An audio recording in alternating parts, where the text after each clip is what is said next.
මේ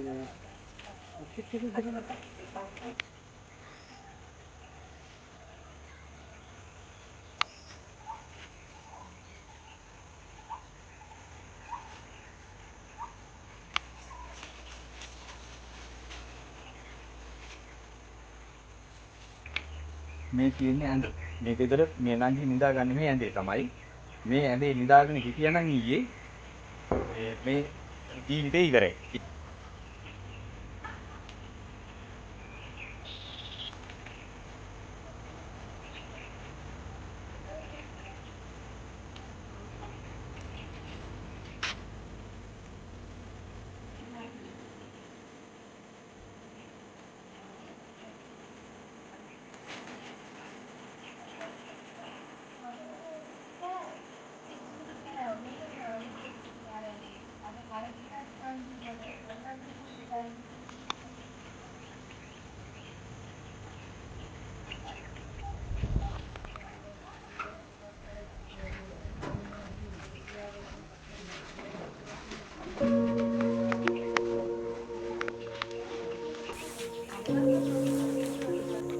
මම මෙතන නිදාගන්නේ.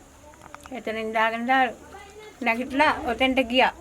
ගිහින් අඩියෝන්සින් පස්සේ අම්මට තාත්තට අමාරු වුණා කියලා මන්ට එහාට ගියා. ගියාට පස්සේ තමයි 8ට විතර ගෙට ගහනවා කියලා කෝල් එකක් දීලා කිව්වේ.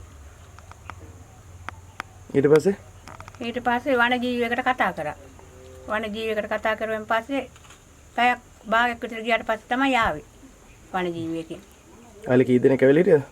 එකයි. එකෙක් ඇවිදින් ගේ ඇතුළේ හිටියා අනිත් එක අපිට පැත්තේ. පැත්තේ ඉඳලා තියෙන්නේ. එතකොට මේ එළෙව්වේ කවුද වනජීවියෙන්ද? ඒට ඉස්සරින් මේ ළඟ දෙන්නෙක් හිටියා කට්ටිය එළෙව්වා. එයාලට බැරුව තමයි වනජීවියෙක්ට එන්න කියලා වනජීවියෙක්ෙන් තමයි එළෙව්වේ. අනේ මහත්තයෝ හරිම ප්‍රශ්නයක් වෙලා දෙනවා මේ බණාලි ප්‍රශ්නේ. මේ ඊයර කරලා තියෙන විශාල හානියක්. හරි අමාරුවෙන් ගොවිතැන් කරගෙන මනුස්සෝ ජීවත් වෙන්නේ. එදිනෙදා කුලී වැඩ කරලා ගොවිතැන් කරලා ජීවත් වෙනවා. මේ ගෙට ඊයේ හවස 8ට විතර අලියා ගහලා තියෙනවා. ඒ අලියා ගහලා ගේ කඩක් වෙලාවේ මේ ගෙදර ඉන්නේ අර නංගි කෙනෙක්. එයා ඒ වෙලාවේ හිටියේ නෑ. එයාගේ තාත්තා අසනීපයි කියලා ඊට ටික වෙලාවකට ඉස්සරින් ගෙදරින් ගිහිල්ලා තියෙනවා තාත්තා බලන්න. අන්න ඒ වෙලාවේ තමයි මේ ගේ කඩලා තියෙන්නේ.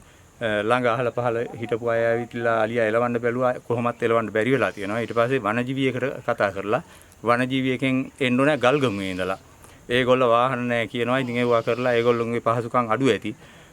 කොහොමුණත් ඒගොල්ලන්ටත් ඒ පහසුකම් සලසලා දෙනවා නම් තමයි හොඳ රජයෙන්. ඒ වාහන පහසුකම් හදාගෙන ඒගොල්ලෝ මෙතෙන් දෙනකොට ටිකක් වෙලා යනවා. ඒනකොට ගේ කඩලා ඔක්කොම කරලා ඉවරයි. බැරි වෙලාවත් ගේ ඇතුලේ මිනිස්සයා හිටියානම් ඒ මිනිසයාගේ ජීවිතේ ඉවරයි. කොහොම වුණත් වනජීවියෙක්ෙන් ඇවිල්ලා තියෙනවා. ඇවිල්ලා තමයි මේ අලි එලවලා තියෙන්නේ.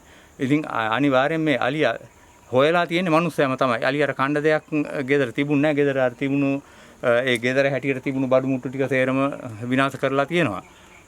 ඉතින් මේක දිගින් දිගටම වෙන එකක්. ඊයරෑ පෙරේදාරෑ මේ අහල පහල තිබුණු ගෙවල් තවත් කරලා බේකරියක් කඩලා තිබුණා. බේකරියේ පිටි කාලා ගිහිල්ලා තිබුණා. ඉතින් මේ ජීවිතත් හානි කරනවා. දැන් ගොවිතැන් කරලා ජීවත් වෙන මිනිස්සු මේ පැත්තේ ඉන්නේ. පැල් කඩනවා. මිනිස්සු පැල් රකින්නවා. ඉස්සර පැල් කැඩුවේ නෑ. දැන් ගහේ පැලේ ඉන්නකොට පැලේ ඉන්න බෑ. ගහ කඩලා පැල කඩලා මිනිහා මරනවා. දැන් ඒ වගේ දේවල් තමයි සිද්ධ වෙන්නේ. ඉතින් ඒ හින්දා ජීවිත කීපයක්ම මේ ළඟ විනාශ කරා මේ වනාලි. ඉතින් මේකට ස්ථීර විසඳුමක් මොකක් හරි කරනවා නම් අපිට හොඳයි. දැන් මේ වෙනකොට නම් කිසිම ඒකට විසඳුමක් නැහැ. අඹ කියන වර්ගයේ මේ පැත්තේ තමයි වැඩි හරියක් නිෂ්පාදනය කරන්නේ මේ ගොවියෝ. දැන් අඹ කියන එක අයින් කරගෙන යනවා. අඹ ගස් කපනවා ඔක්කොම. අඹ ගස් කපලා අයින් කරනවා මේ අලියනවා. අලියනවා ඇවිල්ලා ගෙවල් අයිනෙම තියෙන අඹ ගස් හිට හොල්ලලා අඹ කනවා. අඹ කනකුට අලින්ට අලියලවන්න මිනිස්සු කතා කරපුවාම අඹ ගහ කඩලා මිනිසුන්ට පන්නනවා. ඉතින් මිනිස්සු ජීවිත රැක ගන්න හින්දා සද්ද නැතුව බලාගෙන ඉන්නවා. දැන් අලි අඹ කණ්ඩෙන හින්දා අඹ ගස් කපලා අයින් කරන එක තමයි දැනට වෙලා තියෙන්නේ. ඉතින් මේකට මොනවා හරි ස්ථිරසාර විසඳුමක් කරලා දෙන්න කියලා තමයි අපි රජයෙන් ඉල්ලා සිටින්නේ.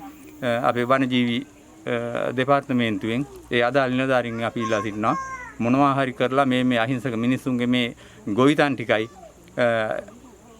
මේ මිනිස්සුන්ගේ ජීවිත ටිකයි මේ ඉන්න තියෙන ගෙවල් ටිකයි ආරක්ෂා කරලා දෙන්න කියලා. මේ වෙනකොට අලි මිනිස් ගැටුම නිසා විශාල දැඩි ලෙස අපහසුතාවයට පත් වෙලා තියෙනවා ගල්ගමුව ප්‍රාදේශීය ලේකම් කොට්ටාශයේ මේ මහානාන්නරිය අවට ප්‍රදේශවල ජනතාව.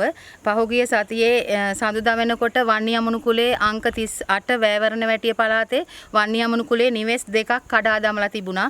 ඒ වෙලාවේ අලි රංචුව ඇවිල්ලා මේ නිවාස වලට හානි කරලා අන්තන මොහොතේදී අලි රංචුවේ හිටපු අලි පැටියෙක් මේ වැසිකිලි වල කඩාගෙන ඇතුළට වැටිලා ඉඳලා අපි ඒ අලි පැටියවත් නිදහස් කරලා යවුවා. ඇත්තට මේ මිනිස්සු ඒගොල්ලන්ගේ නිවසට හානි වෙලා තිබිලා වුණත් මේ අලි පැටියට කරදරයක් නොකර වනජීවියෙකුට කතා කරලා මහානාන්රියේ පොලිසිය සහයෝගය අරගෙන මේ අලි පැටියත් නිදහස් කරලා යවුවා. ඒ කරලා ඉවරලා දවස් දෙකක් ගියේ නෑ අංක 50 පළුගොල්ල පළාතේ නිවාස දෙකකට හානි කරා මේ බේකරිය සම්පූර්ණයෙන්ම කඩා බිඳ දාලා බේකරියේ තිබුණු පිටි ඒ වගේ දේවල් විනාශ කරලා මේ ජීවිතවලට හානි කරන්න උත්සාහ දරලා තියෙනවා. නමුත් ජීවිතවලට හානියක් සිද්ධ වෙලා නැති වුණත් ලොකු අවදානමක් තියෙනවා මිනිස්සුන්ට. ඒ වගේම ඊට මෙහායින් ගෙදරත් කඩලා ඒ ගෙදරත් කඩලා හොයලා තියෙන ඒගොල්ලන්ට ආහාරද මොනවද දන්නේ මං හිතන්නේ ආහාර හිගේකුත් ඇති. ඒ නිසා මේ හාල් වී හොයනවද දන්නෙත් නැහැ. මේ පිටිගෝණිය අරගෙන කැලේට අරගෙන ගිහින් තියෙනවා. පිටිගෝණිය විනාශ කරලා තමයි දාලා ගිහින් තියෙන්නේ. ඉතින් දැන් ඊයේ වෙනකොට මේ නල්ලච්චිය පළාතේ අංක 40 නල්ලච්චිය පළාතේ මේ නිවස මේ කාන්තාවක් තනියෙන් ජීවත් වෙන නිවස කඩා බිඳ දාලා තියෙනවා. නැවත ප්‍රයෝජනයට ගන්න බැරි විදිහට එයාට ඉන්න බැරි විදිහට ජීවිත අවදානමක් එක්ක තමයි මේක කඩලා තියෙන්නේ. හැබැයි මෙයා වෙලාවට මේ නිවසේ හිටියේ නැති නිසා මේ කාන්තාවට හානියක් උනේ නැහැ. අපිට මේ තියෙන වනාලි අලිමිනිස් ගැටුමට විසඳුමක් දෙන්න කරුණා කරලා. එහෙම දෙන්න බැරි නම් ඕගොල්ලෝ මොනා හරි විකල්පයක් ගන්න. මේ අලි ටික නාකොලගෙන මේ පැත්තට එනවා. මෙහි ප්‍රමාණවත් කැලෑවක් නැහැ ඉන්න. මිනිසුන්ගේ ගම්බිම් වලට ඇවිල්ලා නිවාස දීපල හානි කරනවා. ඒ නිසා මේකට පැහැදිලි විසඳුමක් අවශ්‍යයි. අපි කියන්නේ මේ අලි මිනිස් ගැටුමට විසඳුමක් දෙන්න රජයේ සාකච්ඡාවකට හරි එනවා නම් ලොකු දෙයක්. එහෙම එන්නේ නැත්නම් තවත් දිගින් දිගටම මේ විදිහට මහජනතාව පීඩාවට පත් කරනවා නම් මහජනතාව මේකට බලපෑම් කරන්න ඉදිරියට එන එක වළක්වන්න බැරි වෙයි. Sri Lanka News Express, Sri Lanka's favorite news channel.